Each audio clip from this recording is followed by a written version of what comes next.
Welcome back, everybody, to this week's edition of the PGA DFS Pick Show. I am your host, John McNutt, aka John Cole 19, here for Fantasy Sports Insight, talking Worldwide Technology Championship at Mayakoba. That is a handful. I'm just going to refer to it as the Mayakoba. This event has had multiple names over the last handful of years, the OHL, as well as here at the Mayakoba. That's what we will be discussing today. Really quick recap of last week. Ton of great picks for Fantasy Sports Insight. We're all over Thomas Detry. Had a ton of Patrick Rogers, who slipped into a T3 come Sunday. Had Ben Griffin in our cash lineups as well. So a lot of success for us.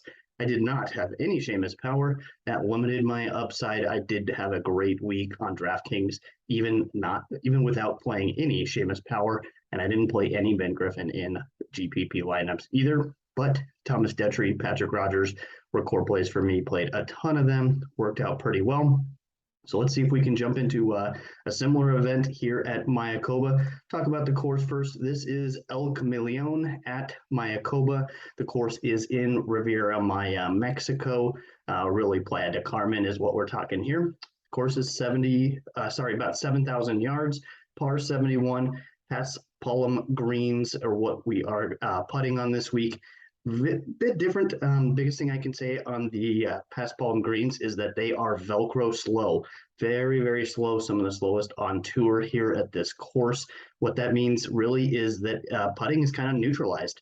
The worst putters in the field are absolutely going to have a chance this week to putt well above their average, and really the best putters that are in this event are not going to have that same advantage that they do week in and week out when it comes to putting. But certainly we want to consider that to Pass Palms greens, how good golfers are at putting on that surface. But again, the putting a bit neutralized to this week. The course itself, we're looking, like I said, 77,000 yards. So it's quite a bit shorter than the average tour course, just a slight bit longer than what we saw last week. The course goes through all different kinds of climate, really. We're looking at the jungle. We're looking at some oceanside holes, as well as holes through the mangroves. Very interesting course. It is a lot of fun to watch on TV as they go through all different kinds of really terrain, if you will. Accuracy is most important on this course. There are a lot of dangers looming just off the fairway here.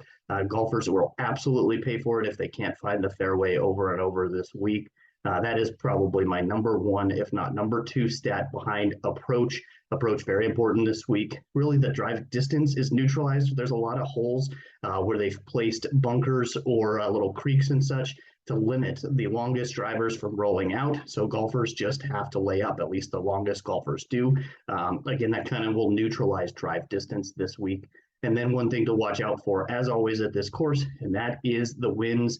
Right now, they're looking kind of a little bit down for the week. So we could see some excellent scoring. The winner here will probably be better than 20 under par. The cut will probably be something like 1, 2, 3 under par this week. So a lot of birdies to look out for. I will absolutely be including that in my key stats. And then this course is on the higher end of how relevant course history is. So I'm looking at golfers who have played this course and played well. Let's talk about a couple guys right off the bat. Victor Hovland. There's probably no one else with better recent tour course history here than Victor Hovland. He's at 11-2 on DraftKings. 10-1 outright to win. I would much rather just play him on DraftKings than bet that 10-1 number, especially with a couple other guys in the field like Morikawa and Scotty Scheffler. I'm a little bit afraid on the 10-1 number here for Hovland, but he deserves the 11-2 on DraftKings, in my opinion. He has won this event in back-to-back years, 2020 and 2021. If you're looking at his form since the PGA Tour Championship, he has a pair of top 5 finishes. That was at the Zozo as well as the BMW Championship in the UK. He's gaining strokes putting over and over recently. The putter is very, very good. He's gained strokes in the last 6 measured events. He's very good on easy scoring courses. And then the stats too, he is high on approach as well as sand saves. Both of those will come into play this week. A whole lot to like there for Victor Hovland. I will be playing him in a ton of lineups right at the top.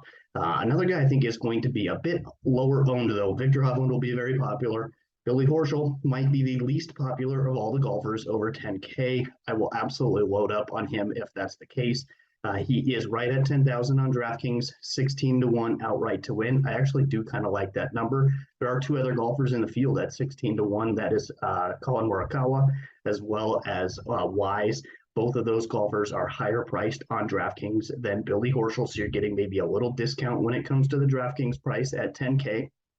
He's played 3 events since the Tour Championship. He finished T9 at the BMW, T10 in Scotland, and then he was T7 at the CJ Cup. So that is 3 straight top 10s for Billy Horschel coming into this event. But I think a lot of people are kind of sleeping on that because 2 out of those 3 were played on the DP World Tour. Certainly doesn't get the notoriety as if he had played like the Fortinet and Sanderson Farm and all that. But nonetheless, he finished top 10 3 straight events since the Tour Championship. Very good form coming in this week. He's got good course history too. He's finished your top 15 way back in 2011, top 30 the year before, and then the last 4 years, 21st, 8th, 5th, and 33rd. So overall, he has 7 starts on this course, 2 of those top 10 finishes, and each of those coming in just the last handful of years. So I like that a lot. He ranks top 5 for me on comp courses in this field. And then he's top third of the field in approach and fairways, those 2 key stats we talked about. And number 2 in this field around the greens. I like that a ton. Very good out of the sand as well, Billy Horschel. So he's probably that guy I will load up on even more than Victor Hovland, not because I think he's necessarily better, but I think the ownership dip on Billy Horschel is worth targeting on DraftKings. So in order to fit one or really both these guys, if you want to go a little bit crazy, you're going to need some value golfers. Let's talk about my favorite here, and that is Andrew Putnam. Putnam, if you have been paying any attention in the FSI Discord, I have been all over this guy, Showdown, as well as a lot of the classic slates over the last month or 2. He's playing some really good golf. His last 2 events were no-cut events, but he finished 29th and then runner-up at the Zozo Championship. Before that, he made the cut in 9 straight cut events. That is a long streak for Andrew Putnam. He's playing really, really well. The course history is not great, though, for Andrew Putnam. He's only made 2 out of 4 cuts. He was 64th here last year. But really what's been carrying him lately, and that is the putter. He has been gaining strokes over his last 9 events putting. And then as far as kind of the approach numbers, he's 37th in this field on approach, 15th in fairway gains. He is similar to Billy Horschel, though he is excellent around the greens.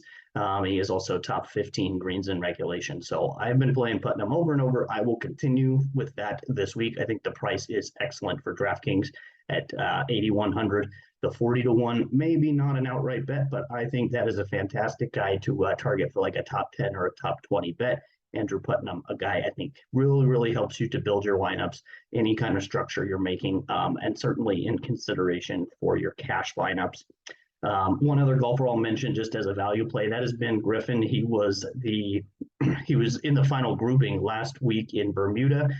He definitely had a terrible back 9, had a bunch of bogeys in a row, and went from being in the lead by 1 or 2 strokes over Seamus Power to finishing T3 at the event.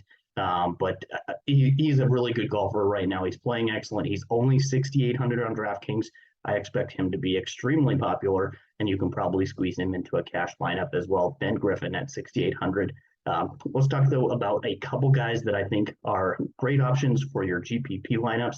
These are some low-owned pivots, golfers that I have ranked higher or right about the same as some other golfers around them, but those golfers being much higher on the projected ownership. I'll start a little bit higher on the pricing, and that's with Brian Harman. He's at 8,900 on DraftKings. I'm showing his projected ownership around 7.5%. If you look at golfers next to him, that's less than half of Thomas Dietrich, who I mentioned earlier, who had a great week last week. Brendan Todd will be very popular this week. Emiliano Grillo also. All those golfers probably double the ownership here of Brian Harman. But Harman, he's very good on approach. He's also really good at finding fairways, those 2 key stats. Again, I will be looking Brian Harman's way in some GPP lineups this week. A little bit farther down, that is Robbie Shelton, 7,600 on DraftKings. I'm looking at ownership right around 8% right now projected. That's about half of right next to him, Hayden Buckley, who's listed over 15% as projected ownership right now. Hayden Buckley, very good golfer, but I think just as good as Robbie Shelton. He is excellent around the greens, and he's top third in this field on approach as well as finding fairways. I've been hitting on that with almost every golfer I've talked about today. I'm not going to stop there, but it's just so important, those two stats this week. And Kevin Strillman fits the bill there as well. He is 7,100 on DraftKings, about 6% ownership. Again, we're looking at half of some guys next to him, Joel Damon, as well as a new golfer on tour, Kevin Yu. Both very good on their own, but again, double the ownership here leads me to believe Strillman is a good option for your GPP lineups. He's top 20 on approach in this field. He's also top 25 fairways gained. So really checking those two main boxes that I've looked at. So that is going to do it for this week's show. I appreciate you watching. Please, if you have any questions or comments, put them in the YouTube comments here. I'd be happy to answer them, get you on your way to building some good lineups this week. We will be talking weather ownership projections in our Discord. Best way to find a link to the Discord, that is through our Twitter page at FSI_DFS. You can also go straight through our website, FSIDFS.com. You can find me on Twitter as well at JohnCole19. I'd love to chat with you in the Discord and talk weather, ownership, everything leading into this event, as well as Wednesdays. We always post our core golfers for cash, GPP lineups, tiers, and then we'll jump into some showdown as well for all 4 days. So I hope you join me there. I appreciate you watching, and good luck this week.